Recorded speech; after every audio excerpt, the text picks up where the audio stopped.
बिस्मिल्लाहिर्रहमानिर्रहीम। अस्सलाम वालेकुम। Welcome to Shari's mom kitchen. आज मैं आपके लिए बकरा ईद स्पेशल में बहुत ही ज़बरदस्त और दावतों पे बनने वाली ये बीफ की रेसिपी लेके आई हूँ। मैं आप लोगों के लिए बीफ पेशावरी कढ़ाई की रेसिपी लेके आई हूँ, जो कि बहुत ही टेस्टी बनती है। और इसकी सबसे बड़ी खूबी ये कि ये बहुत ही कम इज्ज़ात से बनती है, और वो चीज़ें जो हम इसमें ऐड करेंगे वो आपके किचन में आपको सारी चीज़ें मिल जाएंगी। तो इसके लिए मैंने यहाँ पे लिया है 2 किलो के करीब मैंने बीफ लिया है, जिसे मैंने धो के इस तरह से साफ़ कर लिया है। अदरक लहसुन का पेस्ट मैंने 2 टेबल स्पून लिया है, क्योंकि अदरक और लहसुन जो है मैं इसमें ज़्यादा इस्तेमाल करूँगी ताकि इसका जो बातीपन है वो ख़त्म हो। और वैसे भी बड़े गोश्त पे अदरक लहसुन जितना फ्रेश कूट के डालेंगे इसका टेस्ट उतना ही अच्छा आएगा।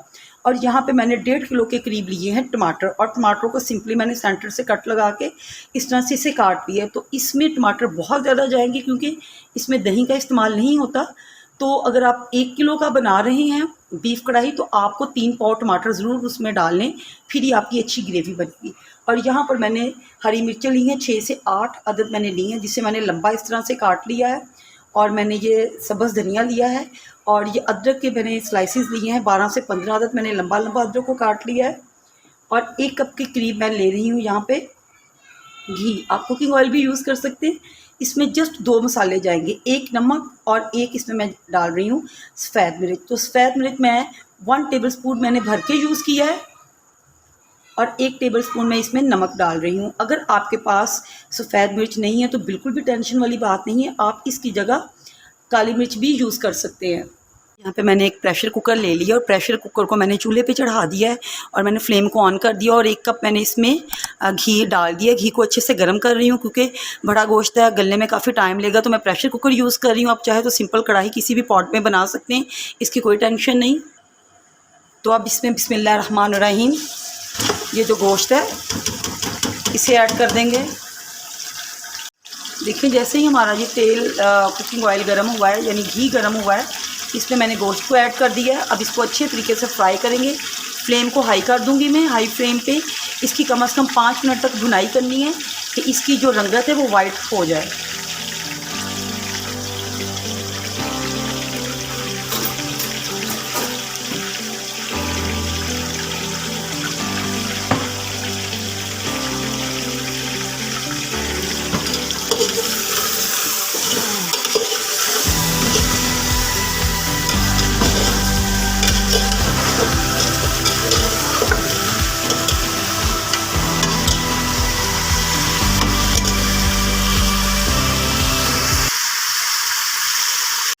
यहाँ पर मैंने फ्लेम को हाई कर दिया। हाई फ्लेम पे इसकी कम से कम 5 से 7 मिनट तक भुनाई करनी है ताकि इसकी रंगत जो है ये चेंज हो जाए। जब तक ये वाइट नहीं होता हाई फ्लेम पे इसकी 5 से 7 मिनट मैंने इसे अच्छे से भून लेना ताकि इसकी स्मेल कच्चापन ख़त्म हो। यहाँ पे मुझे बीफ को भूनते हुए 3 से 4 मिनट हो गए, लेकिन मैंने इसे और अच्छे से भूनना है ताकि ये सारा वाइट कलर का हो जाए। यहाँ पे देखें पूरे मुझे 8 मिनट हो गए इसकी भुनाई करते हुए हाई फ्लेम पे। अब इस पर मैं डाल दूँगी अदरक लहसुन का पेस्ट। बस अदरक लहसुन के पेस्ट को आप लोगों ने फ्रेश ही डालना है, इससे टेस्ट अच्छा आता है। अब इसे अदरक लहसुन के पेस्ट को डाल के भी तकरीबन 3 से 4 मिनट इसे अच्छे से इस तरह भून लेंगे ताकि अदरक लहसुन का भी जो कच्चापन है वो ख़त्म हो जाए।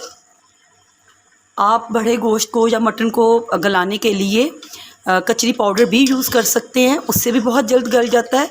मैं भी कचरी पाउडर का इस्तेमाल नहीं कर रही। अगर आप करेंगे तो आप 1 टेबल स्पून भर के इसके अदरक लहसुन के साथ ही डाल दें। तो लेकिन मैंने नहीं डाला है, तो मैं इसे वैसे ही पानी के साथ गलाऊंगी। लेकिन पहले अदरक लहसुन को अच्छे तरीके से 5 मिनट इसके साथ फ्राई कर लूँ मटन के साथ, तो फिर पानी डालती हूँ इसमें। अदरक लहसुन का पेस्ट डाल के भी मैंने भुना है, और देखें बीफ ने खुद से भी काफ़ी पानी रिलीज़ किया है। तो अब मैं तकरीबन 1.5 से 2 गिलास के करीब इसमें पानी डाल दूँगी, और अब इसे मैं प्रेशर लगाती हूँ। अब देखिए मैंने प्रेशर को लगा दिया है, और अगर आप प्रेशर में नहीं गला रहे पर देखिए ये पेशावरी बीफ कढ़ाई जो मैं बना रही हूँ तो ये गल चुकी थी। जितनी मैंने इसे 15 मिनट सीटी लगाई थी प्रेशर में गला ली है, और अब मैंने इसे कढ़ाई में डाल दिया है। नेक्स्ट प्रोसेस करते हैं। अब जितने भी मैंने टमाटर लिए हैं इसे इस तरह से सब टमाटरों को इसके अंदर हम लोग रख देंगे। ये देखें टमाटरों को मैंने इस तरह से फैला दिया है, और अब इसे कवर कर देंगे और मीडियम टू लो फ्लेम पे इसे तकरीबन 10 मिनट के रखेंगे ताकि टमाटर अच्छे से सॉफ्ट हो जाए। 10 मिनट हो चुके हैं तो हम लोग चेक करते हैं टमाटरों को। तो ये देखें हमारे टमाटर गल चुके हैं। ये देखें इतना इजीली ये छिलका रिमूव हो रहा है। तो देखें इस तरह से मैं सारे छिलकों को रिमूव कर लूँगी। और अगर आप मेरे चैनल पर नए हैं तो प्लीज़ शैरीज़ मॉम किचन को आप सब्सक्राइब करें, मेरी वीडियोस को ज़्यादा से ज़्यादा लाइक और शेयर किया करें। फैमिली में, फ्रेंड्स में वीडियो पसंद आती है तो कमेंट ज़रूर किया करें। तो ये हमारी बकरा ईद स्पेशल रेसिपी है, पेशावरी मटन बीफ कढ़ाई। सब टमाटरों का छिलका मैंने रिमूव कर दिया है। और अब देखें इन टमाटरों को इस तरह से अच्छे तरीके से इसका पेस्ट बनाते जाना है ताकि ये अच्छे से यकजान हो जाए। फ्लेम को मैंने हाई रखा हुआ है, साथ साथ इसकी भुनाई करनी है। और अब इसमें ये मैं सफ़ेद मिर्च और नमक इसमें ऐड कर दूंगी। और अगर आप चाहते हैं काली मिर्च डालना थोड़ी सी तो वो भी आप डाल सकते हैं। फ्लेम को मैंने हाई रखना है, हाई फ्लेम पे इसकी अच्छे से भुनाई करनी है और साथ साथ टमाटरों का इस तरह से पेस्ट बनाते जाना है। बहुत प्यारी खुशबू आ रही है इसकी, यकीन जाने।